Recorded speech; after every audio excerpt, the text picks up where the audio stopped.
Movie की शुरुआत में हमें एक लड़की को दिखाया जाता है जो किसी से बचकर भाग रही होती है। इस दौरान वह बहुत ही ज्यादा डरी हुई होती है। तभी उसे अपनी तरफ एक गाड़ी आती हुई दिखाई देती है। ये देख वह काफी खुश होती है, लेकिन गाड़ी में मौजूद आदमी उसके पास पहुंचकर उसे गन से शूट कर देता है। फिर सीन शिफ्ट होता है और हम एक फैमिली को देखते हैं जिसमें कैसी नाम की एक लड़की अपने डैड लुकस और अपनी स्टेप मॉम सारा के साथ गर्मी की छुट्टियों में घूमने जा रही होती है। हालांकि कैसी को उनके साथ एंजॉय करने में बिल्कुल भी इंटरेस्ट नहीं होता है। फिर हम देखते हैं कि लुकस उन दोनों को हेडली लेक नाम के एक छोटे से टाउन में ले जाता है। जहां पहुंचने के बाद हमें पता चलता है कि लुकस वहां पर अपने छोटे भाई की केबिन में रुकने वाला है, क्योंकि वह चाहता है कि उसकी फैमिली में सब कुछ ठीक हो जाए। इसी कारण वह कैसी को भी अपने साथ ले आता है, जिससे सारा और उसके बीच की दूरियां कम हो सकें। लेकिन कैसी को ये सारी चीजें सिर्फ एक दिखावा लगती है, इसलिए वे अपने डैड से कहती है कि मुझे पता है ये आप सब कुछ मेरे लिए नहीं बल्कि सारा के लिए कर रहे हो, जिससे उसे ये दिखा सको कि आप कितने अच्छे डैड हो। इसके बाद कैसी वहाँ से गाड़ी लेकर निकल जाती है। अब इस बात से लुकस काफी परेशान हो जाता है और पुलिस को कॉल करने का फैसला करता है।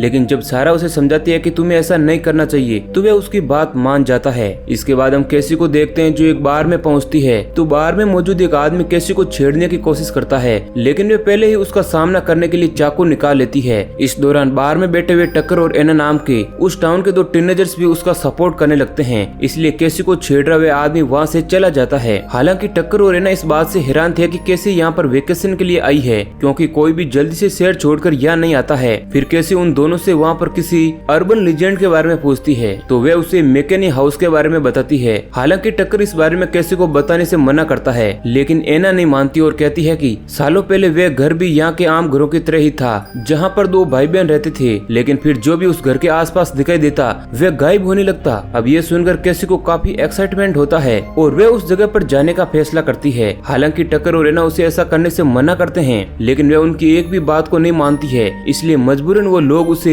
मैकेनी हाउस ले जाते हैं। जहाँ पहुँचने के बाद कैसी जबरदस्ती घर के अंदर चली जाती है, इसलिए टक्कर और एना भी उसके साथ घर के अंदर जाते हैं। हालांकि वो दोनों बहुत ज्यादा डरे हुए होते हैं। तभी उन्हें वहाँ पर एक लेटर मिलता है जिसे एडना मैकेनी के नाम पर भेजा गया था, जो कि उन बच्चों की ग्रैंड मदर थी। हैरानी की बात यह थी कि लोगों का मानना था कि वो बहुत पहले ही मर चुकी है। फिर वो लोग दूसरे रूम में पहुंचते हैं तो वहाँ पर उन्हें एक वीडियो कैमरा मिलता है, जिसमें वो देखते हैं कि एक लड़की को बांध कर रखा गया है और उसे टॉर्चर किया जा रहा है। तभी उन्हें वहाँ पर बहुत सारी कैसेट मिलती है जिनमें अलग अलग गायब हुए बच्चों के नाम लिखे गए थे। इससे पता चलता है कि उन सभी को इसी घर में रखकर टॉर्चर किया गया था। तभी उन तीनों को किसी की आवाज सुनाई देती है, जिससे वो लोग वहीं पर छुप जाते हैं। फिर जैसे ही क्लेड नाम का एक आदमी घर के अंदर आता है तो वो लोग मौका पाकर वहाँ से निकलने की कोशिश करते हैं। इसके बाद कैसी किसी भी तरह से अपनी गाड़ी तक पहुँचती है, जहाँ पर पहले से ही टक्कर और एना पहुँच चुके थे। और क्योंकि क्लेड की सिस्टर उन पर गन से अटैक कर रही होती है, इसलिए वो लोग तुरंत ही निकल जाते हैं। लेकिन उन्होंने गाड़ी को मार्क कर दिया था, जिससे वे लोग उसे ट्रेस कर सकें। इसके बाद हम देखते हैं कि टक्कर को गोली लगने की वजह से वे घायल हो गया था, इसलिए वो दोनों ही कैसी को समझाते हैं कि तुम्हें यहाँ पर किसी के ऊपर भी विश्वास नहीं करना चाहिए और मैकेनी फैमिली के बारे में जो भी बातें फैली हुई है कहीं ना कहीं वो सच है, इसलिए तुम्हें इन चीजों से दूर रहना चाहिए। इसके बाद टक्कर और एना दोनों ही वहाँ से वापस अपने घर की तरफ निकल जाते हैं। फिर कैसी वापस अपने डैड लुकस के पास पहुँचती है तो लुकस गाड़ी पर लगे गोली के निशान को देखकर काफी घबरा जाता है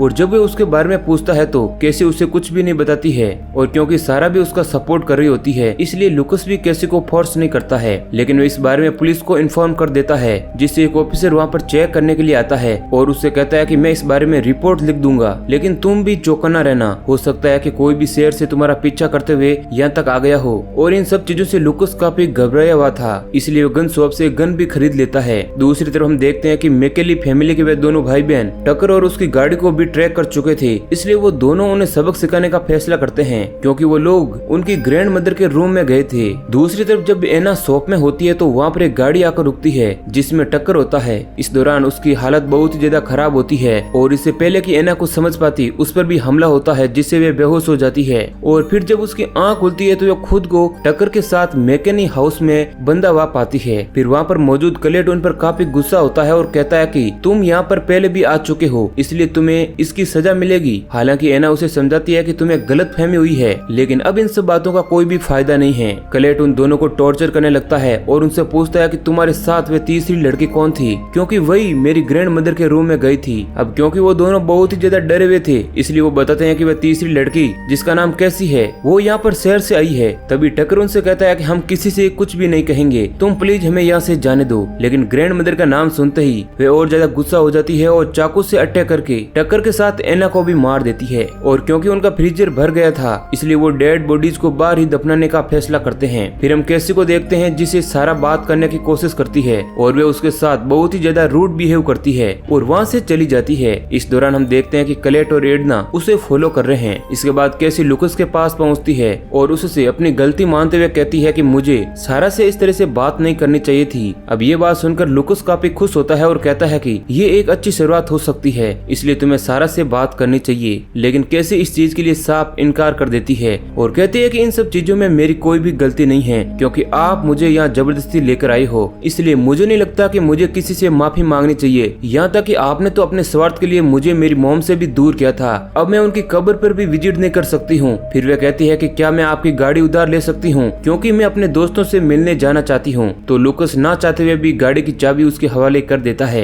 अब अगले सीन में हम सारा को देखते हैं जो केबिन में गन को देखकर काफी घबरा गई थी, इसलिए वो लुकस को इसके बारे में पूछती है और कहती है कि मुझे लगता है कि कैसी के साथ साथ तुम्हारा भी दिमाग खराब होने लगा है। हो सकता है कि हमारी गाड़ी के शीशे में किसी शिकारी की गोली लगी हो, पर तुम तो इस एक्सीडेंट की वजह से गन ही घर पर लेकर आ गई हो, जो कि ठीक नहीं है। तब लुकस कहता है कि यहाँ पर खतरा हो सकता है, लेकिन सारा फिर भी नाराज हो जाती है। इसके बाद हम प्रेजेंट सीन में कैसी को देखते हैं जो बार में मौजूद होती है। तभी उसके पास वही पुलिस ऑफिसर पहुंचता है जिसे लुकस ने कॉल करके बुलाया था। वह कैसी से टक्कर और एना के बारे में पूछता है, क्योंकि बारटेंडर ने उसे बताया था कि पिछली रात वो दोनों कैसी के साथ यहाँ से निकले थे। तब कैसी कहती है कि हम लोग सिर्फ ड्राइव पर गए थे, मैंने उन्हें ड्रॉप कर दिया था। हालांकि पुलिस ऑफिसर उससे पूछता है कि क्या उन्होंने गाड़ी से उतरने से पहले तुम्हें कुछ कहा था, तो कैसे इस चीज के लिए साफ इनकार कर देती है। इसके बाद ऑफिसर अपना कार्ड देकर कहता है कि अगर तुम्हें इसके बारे में कोई भी जानकारी मिले तो मुझे जरूर बताना। अब अगले सीन में हम लुकस का केबिन देखते हैं जहाँ पर उसे घर में रहने वाली बिल्ली मरी हुई मिलती है। अब ये देखकर वह काफी घबरा जाता है। अब इसके बाद जब कैसी वापस से केबिन पहुंचती है तो उसे सारा बहुत ही बुरी हालत में मिलती है। इस दौरान वह कैसी को वहाँ से अपनी जान बचाकर भागने के लिए कहती है, लेकिन कैसी ऐसा नहीं करती है और उसे आजाद करने लगती है। तभी उस पर भी कोई अटैक कर देता है। फिर हम लुकस को देखते हैं जिसे होश आता है तो वह खुद को उन दोनों भाई बहन के पास पाता है जो उसके सिर के ऊपर एक एप्पल रख देते हैं और उसे हिलने से मना करते हैं। इसके बाद हम देखते हैं कि वह उसके सिर पर रखे हुए एप्पल पर निशाना लगाने लगती है। दूसरी तरफ केबिन के अंदर मौजूद क्लेड ने सारा और कैसी दोनों को ही बांध कर रखा हुआ था, क्योंकि कैसी उसे काफी ज्यादा बदतमीजी से बोल रही थी, इसलिए वह उसे सबक सिखाने का फैसला करता है। और सारा इस बात से काफी हैरान थे कि वह उनके साथ ऐसा क्यों कर रहा है। इसलिए क्लेड बताता है कि तुम्हें इस लड़की से पूछना चाहिए, क्योंकि ये अपने कुछ दोस्तों के साथ मेरे घर के अंदर घुसी थी और सब कुछ किया धरा इसी लड़की का है। फिर उसके जाने के बाद कैसी सारा को बताती है कि मेरे पास उस शेरिफ का कार्ड था और हम उसे कॉल करके हेल्प मांग सकते हैं। फिर वह किसी तरह से खुद को आजाद करके फोन तक पहुंच जाती है और पुलिस को इस बारे में बताकर जल्दी से जल्दी आने को कहती है। और फिर वह मैकेनी फैमिली के आने से पहले ही अपनी कुर्सी पर वापस बैठ जाती है, जिससे कि उनको इस बारे में शक न हो। जिसके बाद केबिन में क्लेट और एडना पहुंचते हैं। इस दौरान एडना चाहती थी कि वह लुकस के साथ कुछ टाइम स्पेंड करें, लेकिन ये चीजें क्लेट को बिल्कुल भी पसंद नहीं आती है, जिससे उन दोनों के बीच बहस होने लगती है और एडना उसे गन से शूट करने की धमकी देती है, जिससे मजबूरन क्लेट वहाँ से चला जाता है। जिसके बाद एडना लुकस को बेडरूम में ले जाती है। दूसरी तरफ क्लेट बाहर होता है। तभी वहाँ पर उसे पुलिस ऑफिसर दिखाई देता है जो उसे कहता है कि हमने बात की थी कि शहर से आने वाले किसी भी इंसान को तुम कोई भी नुकसान नहीं पहुँचाओगे,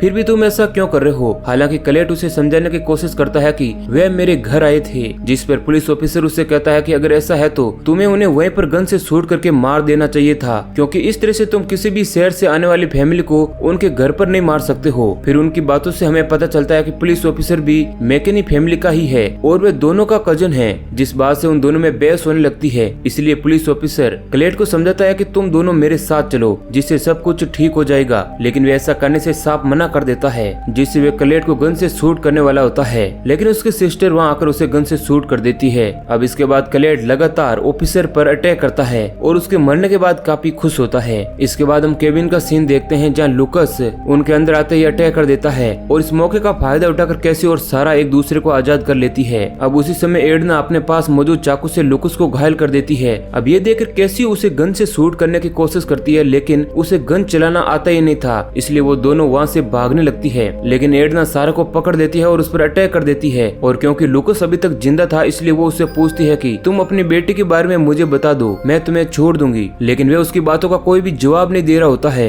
इस दौरान हम देखते हैं कि क्लेट अपने ही कजन का मीट पकाकर खा रहा होता है और फिर एडना कैसी को ढूंढने के लिए लिए निकल पड़ती है और पीछे लुकस क्लेड के पास अकेला बचता है, इसलिए क्लेड उसे टॉर्चर करने लगता है। और इधर एडना के पास अचानक से कैसी पहुंच जाती है जो उसके कुछ कर पाने से पहले ही उस पर अटैक करके उसे मार देती है। तभी एडना की चीखें सुनकर क्लेड भी काफी हैरान होता है और उसे आवाज लगाने लगता है। तभी वहाँ पर कैसी पहुंच जाती है जो उसे कहती है कि तुम्हें मेरी फैमिली से पंगा लेने से पहले हमारे बारे में अच्छे से जान लेना चाहिए था, जिससे क्लेड बेकाबू होकर उस पर अटैक कर देता है। लेकिन कैसी मौका पाकर उस पर गन तान देती है। हालांकि लुकस उसे ऐसा करने से मना करता है, लेकिन इसके बावजूद वह क्लेड को शूट करके उसे मार देती है और फिर वे अपने डैड के गले लग जाती है और उन्हें वापस से अपने साथ केबिन में ले जाती है जहाँ सारा अभी भी जिंदा थी। अब इसके बाद हम अगले सीन में देखते हैं कि वे हॉस्पिटल में हैं और वे ठीक हो चुकी है। फिर वो तीनों वापस घर आते हैं और इस दौरान हम कैसी को भी देखते हैं जो उन लोगों के साथ होती है और वे काफी खुश होती है और इसी सीन के साथ मूवी एंड हो जाती है। तो दोस्तों ये कहानी अगर आपको पसंद आई है तो वीडियो को लाइक